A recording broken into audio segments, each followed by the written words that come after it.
Hi, it's Mike from Mike's Unboxing Reviews and How To, and on today's video we're taking a look at the Sapphire MBA RX 7800 XT 16GB.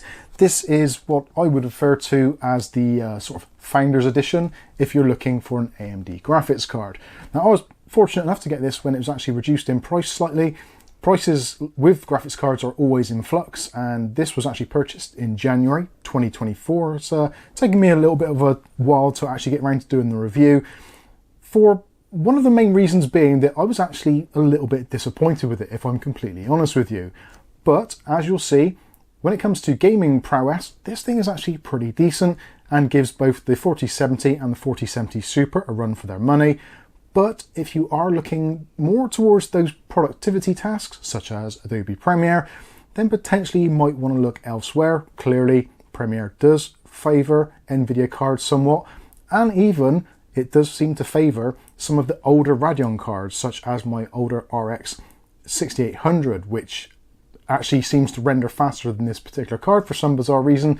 I don't entirely know why, but it is somewhat of a mystery, being that this is about £120 more expensive than the RX 6800. Anyway, with all that said, today we're going to go through, talk about some of the specifications of this thing. Also, I've tested some games in 4K at various different presets, which we'll go through so you can see what it's like. I wanted to do 1440p, but it seems that everybody does that anyway. And actually, I wanted to see what this card is going to be like in terms of longevity. If it does okay in 4K, then obviously the other lower resolutions are going to be absolutely fine and very easy to run. So let's get on with it. So let's first of all take a look at the packaging. So as you can see, this is the Sapphire card. Sapphire is somewhat of the OEM for AMD cards. So a lot of their kind of Founders Edition type cards are made by Sapphire. Got 16 gigs of RAM, so 16 gigs is going to be better than the 12 gigs that you're going to get on the 4070, although comparing apples to apples, it doesn't always quite work out exactly like that, but anyway, we'll move on.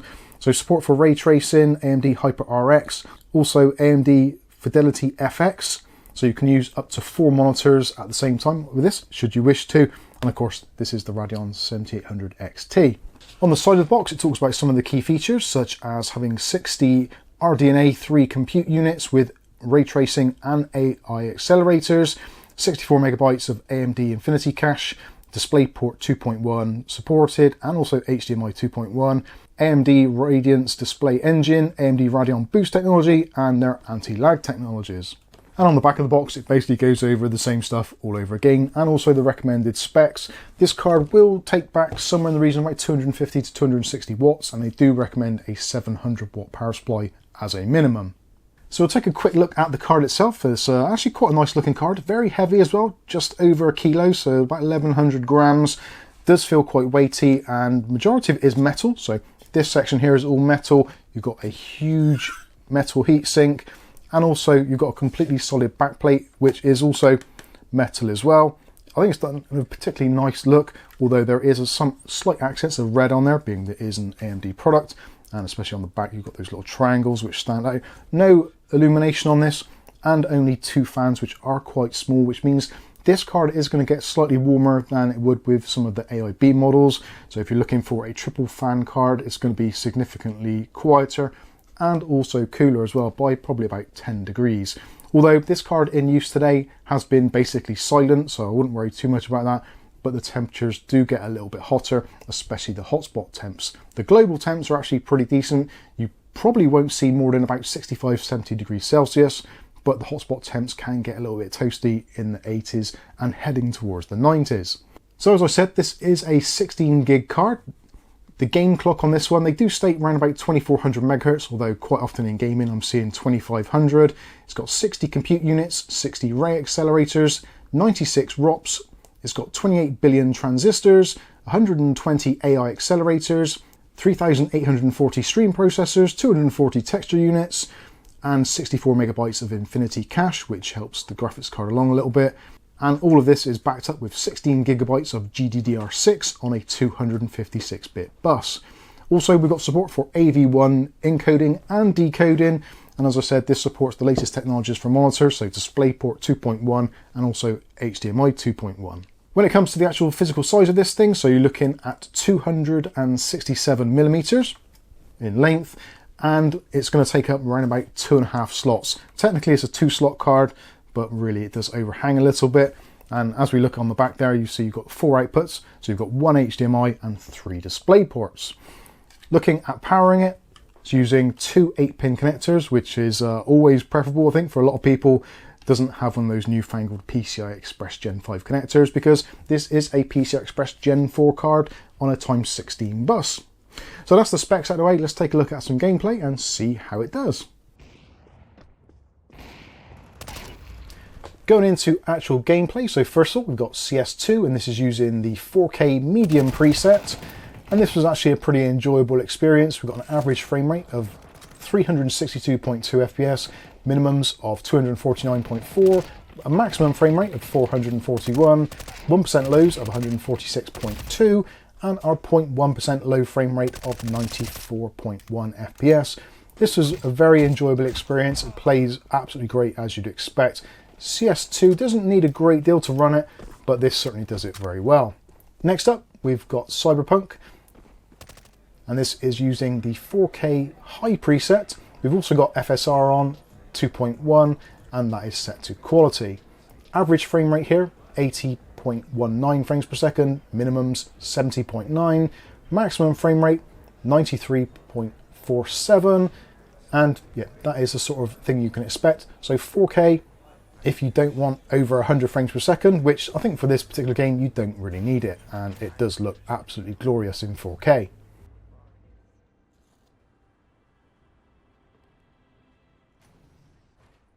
Next up we've got an older one. This is Dying Light, the original version, 4K highest preset, and this is going to be in its native resolution because scaling wasn't a thing back then. So average frame rate 132.2, minimums of 73.7, maximum frame rate 195.9, 1% lows of 76.5, and our 0.1% low frame rate of 45.4. Again, super playable, very smooth, very consistent, and no lag or stutters to speak of. And again, because it's 4K, it looks absolutely glorious.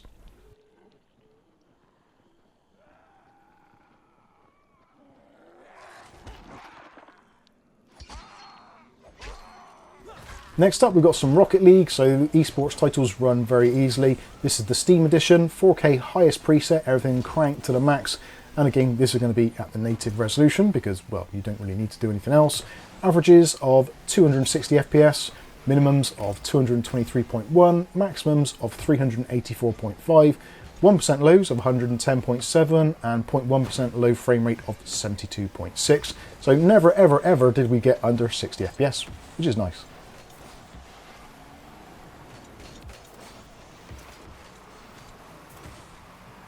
Next we'll take a look at War Thunder, so this is 4K using the high preset.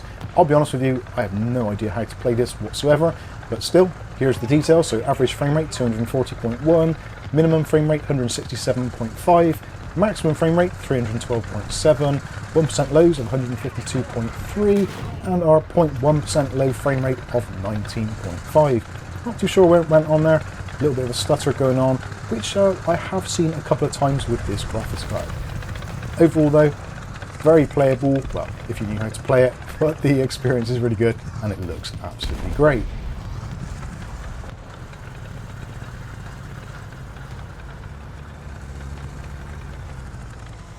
Next we've got some Wreckfest going on, and unfortunately Wreckfest is still set in the snow. This is 4K with the Ultra preset. Again, this is native resolution because this game doesn't really support scaling. Average frame rate 149.9, minimum frame rate of 96.7, maximum frame rate 184.9, 1% lows of 102.7, and our 0.1% low frame rate of 93.8. This game doesn't phase this graphics card at all, and it looks absolutely fantastic, and playing in the snow is starting to really chafe my butt. But still a very enjoyable game, and hopefully they'll go back to the normal map soon. I'm getting sick of snow.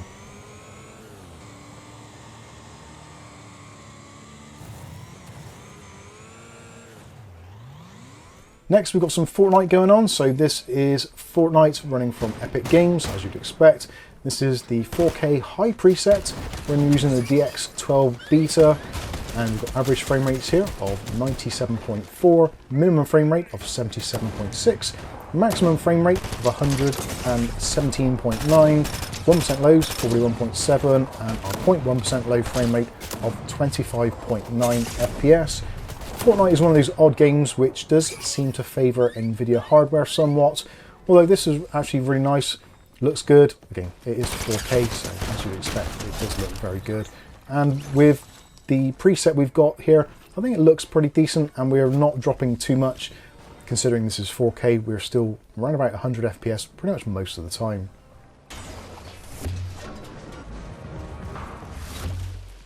Next up, this is Dead Island 2, 4K medium preset, FSR set to quality. And again, this is one of those games which there's a lot of eye candy going on. We do get some severe stuttering in this at times. Now, it's very hard to replicate, and I did actually try doing this in 1440p, and we got very similar results. So average frame rate 125.6, minimum's 97.3, and our maximum 159.9, 1% low 75.6, and our 1% low under 10 FPS. So yeah, it is a little bit of a stutter fest at times, and you can just about see it actually even in this footage. It isn't too bad because it isn't one of those games that needs those kind of lightning responses, but it is slightly annoying. Not too sure what's causing it, but yeah, it was a little bit disappointing if I'm honest.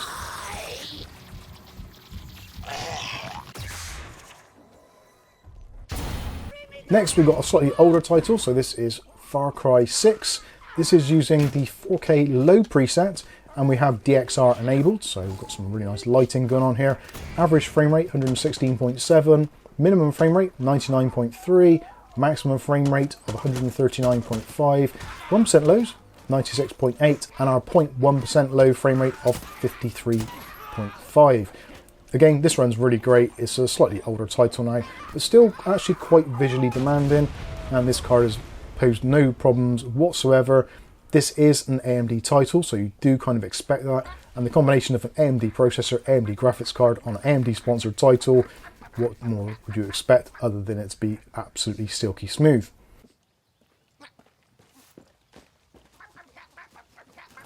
Next up, we've got Microsoft Flight Sim 2020. This is in 4K using the medium preset, and this does have a splattering of ray tracing enabled just in the medium preset, but we're still getting average frame rates of 71.6, minimums of 52.5, maximum frame rate 104.8, 1% lows 49.6, and our 0.1% low frame rate of 43.8.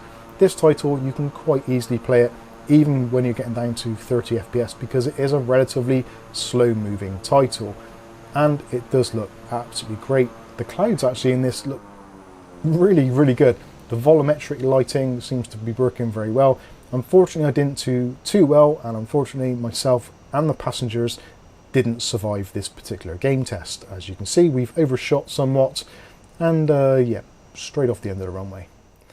And just for another synthetic, so this is the 3D Mark Port Royale. This is a ray tracing benchmark. Just thought I'd throw this in to see how well it did. Doesn't do too bad at all. We've got a final score of 10,472 points, which puts it kind of somewhere around about 3080 kind of level. I haven't had a 3080 here, I've had a 3070, and it didn't quite get as good as the 4070, unfortunately, and it was much better than the 3070, so we're kind of guessing somewhere between there. But overall, if ray tracing is your thing, you're probably better off going with a NVIDIA card anyway, which we'll be probably talking more about that as we go back into wrapping up this review.